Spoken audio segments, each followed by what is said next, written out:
gentle marketers. Welcome to episode 52 of the Gentle Business Revolution podcast, the show where we talk about marketing your business by disrupting the current marketing paradigm and changing it to a gentler approach, one that's based on empathy and kindness.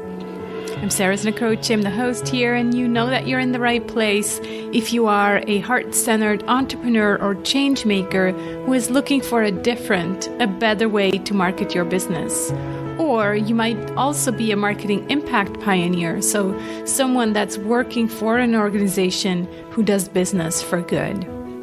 Today's episode falls under the P of personal power of the Gentle Marketing Mandala.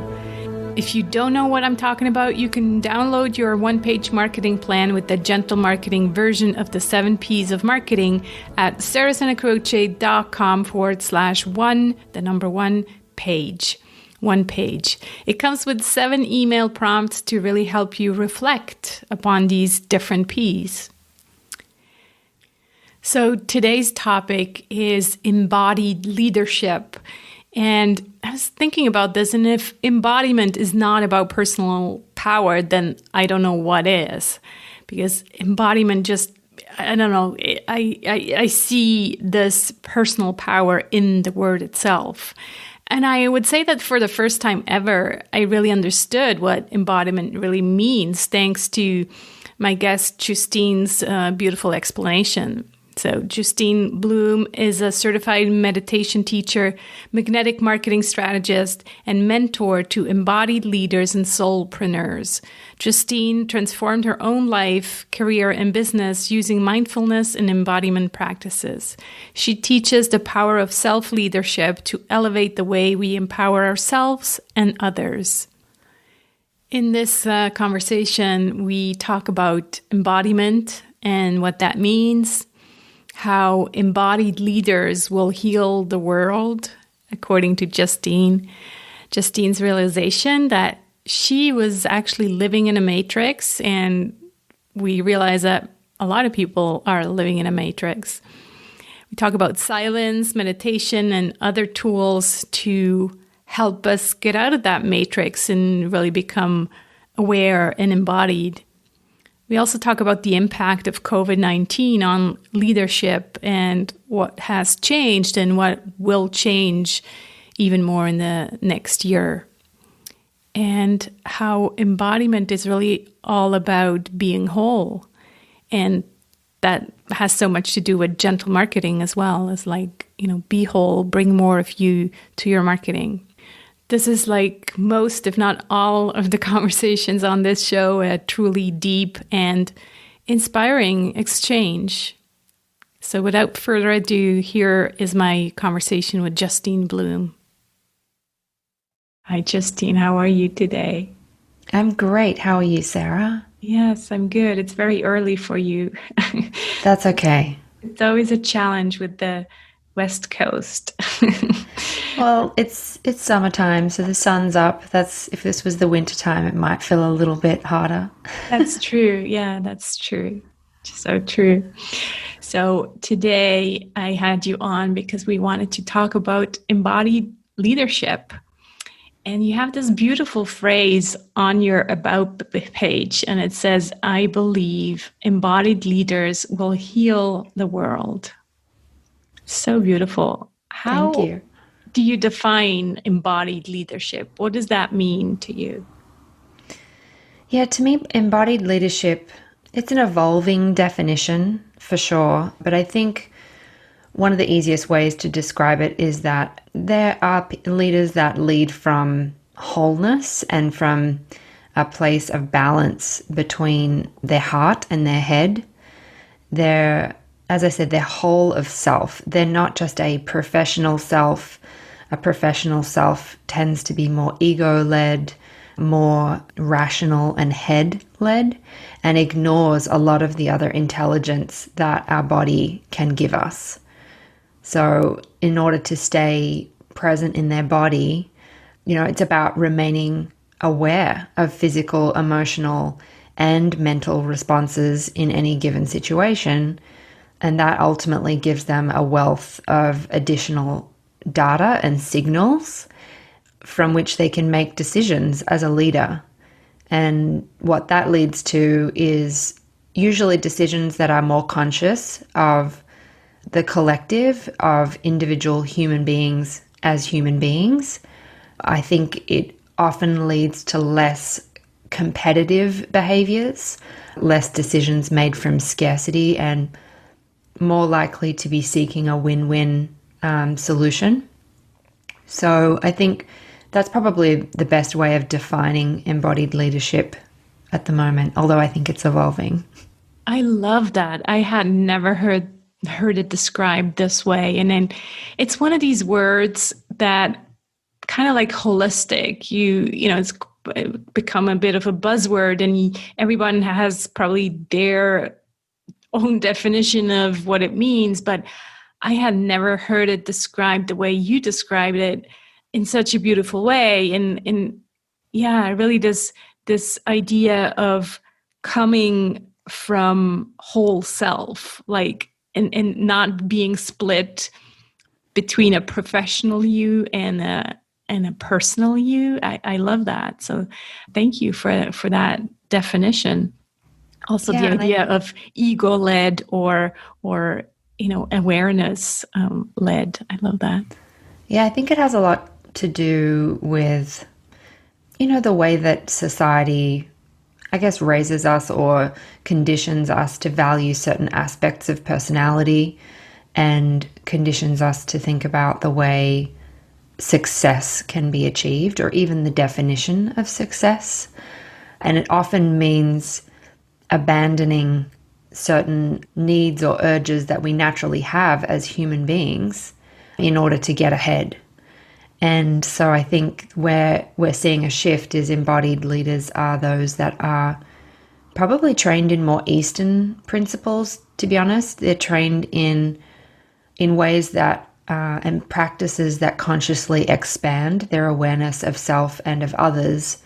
So whether that's meditation or Tai Chi or Qigong or yoga or even just a somatic practice of any type, it means that they are integrating all aspects of self in the way that they move through the workplace and through the world. They're often those people, you can identify them, they're better listeners. They tend to be more empathetic in a very empowering way. They're the people that embrace differences and seek to understand so that they can empower individual strengths rather than trying to have, uniformity and people acting in a similar way to get the same job done. You can really spot these people when you start to understand how they act and how they move through the world. Yeah, I totally know what you mean, and I can see I can see them in front of my eyes, and it's this embodiment is really like also some kind of groundedness. Some like there's just like they even stand up differently in a way. They're just centered somehow. I agree. Yeah, physicality, like they move differently. They move slower. Yeah, They move more intentionally. yeah. They're not as reactive, more responsive. You can definitely spot them and learn from them in the workplace. Yeah, we'll get back to this, but I kind of also want to get into your story a bit, because I think it really relates to the work that you're doing now with embodied leadership. So why don't you tell us about your realization that the world you lived in was a matrix? That's what you say on your About page, and I think it's quite intriguing. So tell us about that. Yeah, I think it was a slow and steady realization for me. However, I think collectively we're all kind of waking up to this at the moment, just through force, I guess, and collective change of circumstance globally. But I think the matrix that I realized I was living in was exactly as I described, socially, from a parents and the way that I was taught perspective, school, everything had trained me to believe that success looked one way, and it was very material, it was career-led, It was advancement and achievement over other things that could bring happiness. And I think what that led to was ultimately just a very rigid goal set that I needed to reach the top of my chosen profession. And that decisions were made ultimately based with just my head, because that's the kind of conditioning that is programmed in the mind. Mm-hmm. It's definitely not conditioning that happens in the heart. Mm. And so I think that slow and steady realization it felt like increasing discomfort. And discomfort with, I was advancing, I was very successful at achieving these goals, but the closer I got to them, the greater the discomfort in my body and in myself and in my experience of life. And so I had to open my eyes to it and say, well, if this is the thing you've always wanted and the thing you've been striving for decades now, why does this feel awful? Mm-hmm. And that's really when I think the realization of this treadmill of hustle that so many of us get on, it's built for us by the systems and structures that teach us to value that in the first place, but then ultimately there are systems and structures designed to keep us on that treadmill of hustle and grind by conditioning us to distrust ourselves and our own power, and to seek the validation of external achievement, promotion, recognition. All of those things are really put on a pedestal, and the internalized trust of ourselves is seen as very woo. It's seen as hippie, like all the words and language that people use to kind of categorize someone who internally trusts themselves and their intuition as being a little fringe and abnormal.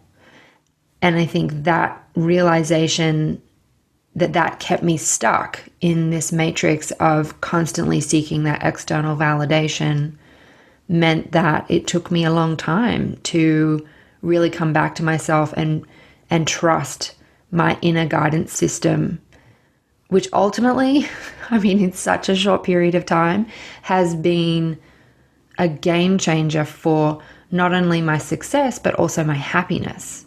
Mm-hmm. So it's that separation from self. That to me is what the matrix is. It is inbuilt, designed to keep us separate from self and separate from one another, let's be honest. And I think that collectively is what we are seeing really play out on a global stage right now. The awareness of separation has felt almost hyper intense and hyper visceral because we have physically had to isolate from one another. And so I think the matrix is being revealed. Yeah, I couldn't agree more. I sometimes refer to it as the trance, the trance of busyness, right? And if you're constantly in this trance of busyness and doing and achieving and just like the everyday life, well, you never actually have time to think about, who you really are, what you really want, because there's always the next thing. It's always just rinse, repeat. Every day is the same. And in some of these big organizations, your whole day is planned. And then at night you go out with your colleagues and it's just this trance. In the end, you wake up, you're 65 and you're like, what have I done with my life? So matrix or trance, same idea. So you're saying that currently, yes, under, with the virus, are you just hoping that people are waking up, or are you seeing signs everywhere?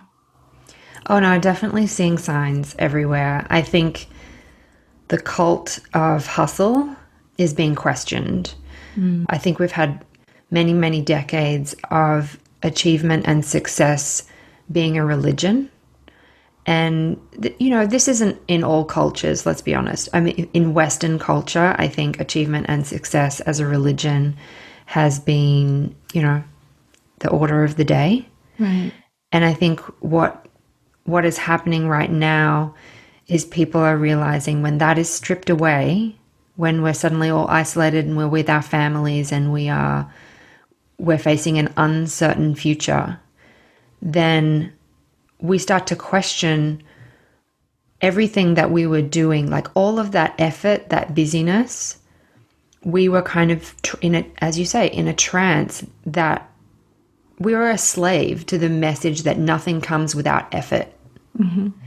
And I think what I've seen is people have been forced to change out of that effort, that hustle, that grind, that striving, and come back to being just through sheer circumstance. And what they are realizing and what they are experiencing is receiving without effort. Now, this isn't a case for everybody. I know there are a lot of people who are doing it really tough right now. So I don't want to presuppose that this is for everyone. And I do think that there is an element of privilege that is involved in this. Again, that's societal structures that we could go down a rabbit hole on. But I do believe that the more we can lose this equation of being is laziness, like surrender and trust is weakness. That's kind of what we're programmed to believe. And we're programmed to value busyness regardless of productivity or effectiveness. Mm-hmm. I think what people are realizing right now is, I can do less and still receive. And in some cases, get more. And I think there's a reprogramming, even if that is, I'm getting a government stimulus check. I'm at home, not able to do anything, and I'm still receiving. And that is on a subconscious level, reprogramming some of this hustle, strive, nothing comes without effort programming. Yeah, it's so true. And I think the message, it's like an unlearning and relearning. Like your brain is so wired for the hustle that like only now, and it's been 4 or 5 months already, only now people are starting slowly to realize this, where in the first 1 or 2 months, it was like, chaos. Like, what am I doing? I'm at home. I'm not working. How's this am I going to get fired? And, and companies had to relearn as well that their employees, at least the good companies with the good leaders, their employees were still working and they were, just as efficient, but probably did have more time to just be and rest. Just think about the commute. They didn't have to commute anymore. And so I couldn't agree more. There's definitely a slow, or not really slow because 5 months is not a long time, but there's a shift in people's values and mindset about this whole idea of gotta hustle, gotta do more. I agree with you. I think the first few months, people kind of had a let's just get through this mentality. Yeah. Like it'll be over soon. We just have to be patient or suck it up. And I think the shift has been more recently where people have started to understand this is much longer term than they had initially expected. Right. And have had to reevaluate. And I am seeing long-time strivers and hustlers that have even been in my teams in the past. I'm seeing them take extended sabbaticals and extended breaks to say, okay, well, actually, maybe I want to take this time to do my own thing rather than keep hustling in the job that I was in, working from home, and having those reevaluation periods where the unlearning, as you said, is very real right now. It kind of feels like the same unlearning I had when I moved from New York to where I am now in Oregon. I had a 4-month period where I couldn't work because of my work visa status change. And I spent that whole 4 months unlearning everything I had been programmed to do in New York. And it was such a gift. And I think that is the gift that everybody has right now.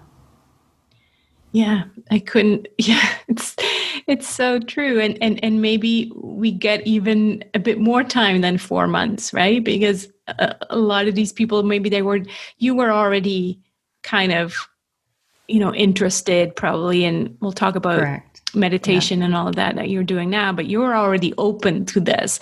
Well, right now we're talking about people who have never been, like even taking a 2-week vacation was like too much. How could I do that? And I can't just miss that much work. And so there is definitely like an even bigger unlearning having to happen for them. And so maybe they will need a year to unlearn some of these things. Yeah, it'll take as long as it takes. And I do believe the pandemic and other situations will hang around just as long as it takes. I agree. So how do you work with people today, and how do you help leaders who maybe have been stuck in the matrix, still are, or kind of are pointing their nose and they're like, I want to be where you are. How do I get there? So how do you help them? Yeah, quite simply, it's about bringing ourselves into expanded states of self-awareness. So ultimately, it's about coming back to, as I mentioned earlier, coming back to that internalized sense of trust of who we are and of wholeness.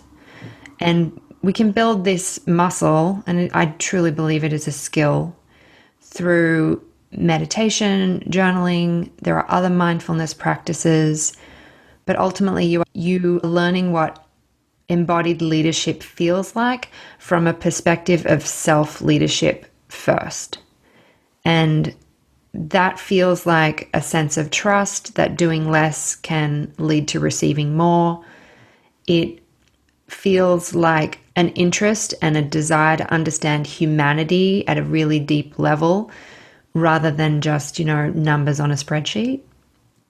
It feels like a belief in something greater than ourselves and a collective wisdom versus our very competitive nature, which keeps us in separateness. And ultimately, it allows us to tap into that intuitive data that is less tangible and often harder to articulate at first, but it is more correct and more trustworthy than, the tangible data that we've been relying on in business for so long.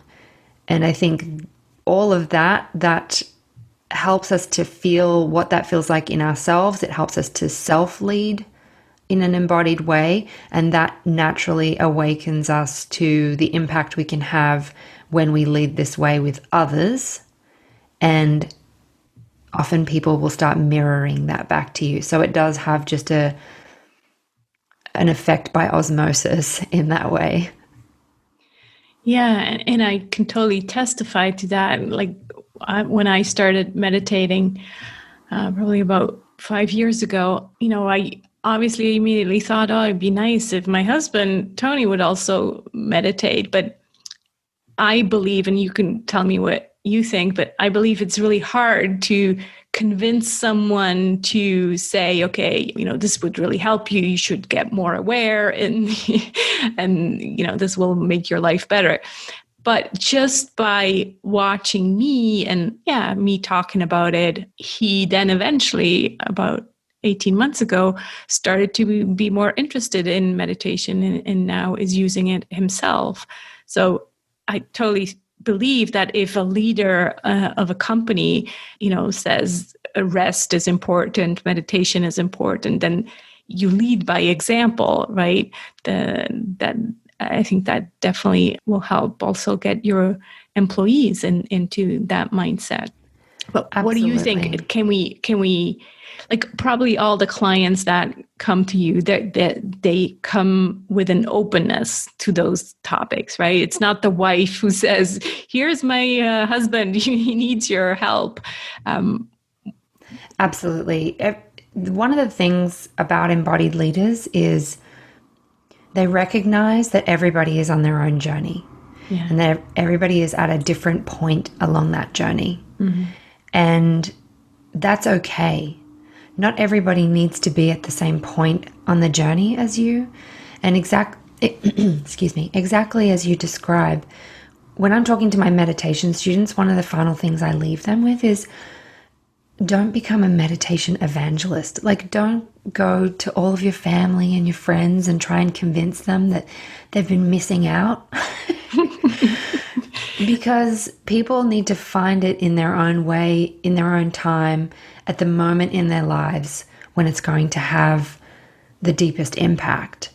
And you're right. The embodiment piece is you just living your life in that way, and people notice it. It is one of the best motivators to stick to your meditation practice, is having people recognize, I've noticed a change in you. Yeah. The way you responded in that situation was so different to how I've seen you react in the past. You know, those kinds of pieces of feedback, people recognize it and get curious, and they say, well, how did this change happen? What do you attribute this to? And that's when the invitation comes to talk about the role of meditation in your life. And that curiosity and that invitation needs to come from the other person. You can't force it on them. Yeah. Yeah, it's so true. And it is tempting, that's when I first realized, how some religions, they're kind of forced upon you, where people come knock into your door and try to convince you. And that's the first time when I learned about meditation and did so many good things to my life, I finally had some compassion for these people. I'm like, well, they found their thing, and now obviously they want to tell everybody, but it doesn't work that way. So it's so interesting. Yeah. We kind of talked about COVID-19 already, kind of in the larger sense, how do you see organizations change? Like, we talked about how leaders will change. How do you see organizations change? Like, I'm talking just about, when I think hustle, for example, I also think about grind and the going to work every morning, the commute and that kind of, like, I don't know, it just all feels very gray to me. It's like this business world that is just so gray. How do you see that change in a way going forward? Yeah, I love this question.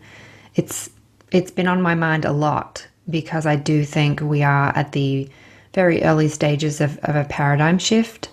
And I think, again, and same answer as I had at the beginning, it will evolve.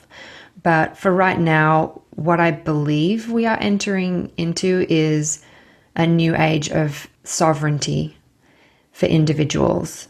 So remote working will change the dynamics on the surface, for sure. Mm-hmm. But beneath that, this to me is a gateway for greater self-leadership potential in all of us. And as we all reprioritize and reassess the role of work in the context of our whole life, I think at first we will see a subtle shift in this, but as individuals find their confidence and their power as sovereign self-leaders, I think we may see a shift to blended workforces where entrepreneurial freelancers and flexible organizational structures become the norm, where you've got partnership of these entrepreneurial workforces in partnership with employee structures. Mm-hmm. And that has huge implications for culture, building workplace community, even remuneration, and how contributors are incentivized to be invested in the success of the venture. It will impact communications, how we map careers and help people to define success for themselves. It has such broad-reaching implications beyond just what we see at the surface right now is people are appreciating the flexibility that remote working gives them. So I do see there being tectonic shifts and transformations in the way that organizational leaders will need to rethink their systems and structures and how they engage human beings, not numbers on a spreadsheet, but how these human beings and their sovereignty can be honored in the way that they show up in the workplace. Yeah. I also see less, since, leaders are becoming more embodied and aware, I see less focus on individualism, meaning for people, so the ego thing, or even for companies. And like what you said, more openness to collaborations. So none of this, competitive thing anymore. It's like, how can we collaborate and maybe also, I just recorded a podcast earlier about the triple bottom line. So also more interest towards not just our own profit and not just our own, hustle, but then also how can we participate? How can we contribute to make the world a better place? And I think that all starts with embodied leadership and self-awareness. Yeah, absolutely. I agree with you. I had a similar conversation on a different podcast recently where we were talking about conscious capitalism, and I played devil's advocate and said, well, maybe conscious capitalism isn't visionary enough. Conscious capitalism feels like it's an iteration on the structure we already have. Right. And it isn't. I think we can pull apart capitalism and come up with something potentially more post-socialist in our organizational structures. And I think we are seeing signals of that already. The millennial generation and the way that they have approached entrepreneurialism has already broken down all of those rules around competitiveness. Mm-hmm. So that has already happened in the next generation of the workforce. And their entrepreneurial spirit is very different to the current, leadership in entrepreneurs. I think then you're going to have Gen Z or Gen Z, their own unique brand of I honestly think it's post-socialism. Socialism has such baggage, just like communism does, but I believe that there are new systems and principles and theories of how we as a collective work together towards the greater good that will emerge, I believe, out of the next generation of youth, because we're already seeing it in the way that they're participating in politics and in the economy before they can vote. Yeah. So, the change is coming, whether you like it or not. And I think the organizations that are going to pay attention to this and use this time to reevaluate what their structure is in the future, they will be so set up for success. And I think they will build stronger communities around them as people are just generally reevaluating where they spend their money. Mm-hmm. That's what's happening right now. Mm-hmm. And I think you're right. It's a new form that will emerge because this generation doesn't have the history of, communism and capitalism and socialism and all these things. They're just going to take bits and pieces maybe from all of these systems. In a way, what we're seeing with B corporations, it's the both and, right? It's profit and people and planet. So in a way, I think that's where we're heading. It's like you said, a new form of doing business that will emerge. And you're so right. These new generations, they'll never put up with what we put up with. So good for them. Yeah, they're already out of the matrix. Yes. God love them. Yes. Anything else that we didn't talk about that you would like to add about this topic of embodied leadership and, the new leaders, what they really need in order to lead us to this new future? I think just one final comment, because we've talked a lot about the polarities of hustle versus being, striving versus stillness. It's very easy to fall into these binary conversations, and I think that's a lot of what we're seeing wrong in the world right now. I think the final message really is embodied leadership is not in opposition to any of those things. It's the integration of doing and being in a way that is intentional. It is embodied, it's heart and head, it's using all of the systems. It's the integration of those. That is what we can be moving towards. And so I don't want people to sort of walk away thinking, well, I can just stop doing altogether and things will happen for me. Right. We've got to get out of these binary polarities and the competitive opposition kind of frameworks that the matrix keeps us stuck in, and come back to center. That's generally what meditation does, is it brings you back to center. And that center feels like integration of the best of all of this.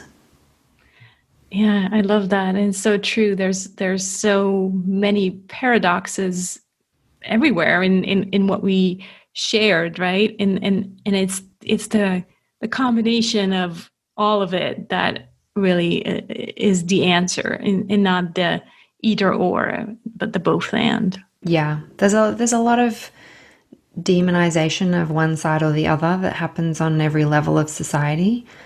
I still see a lot of like hustle culture leaders, even now, saying, well, now's the time to put your head down and grind. And, demonizing people who are taking time away and taking this as an opportunity to really sit back and reevaluate.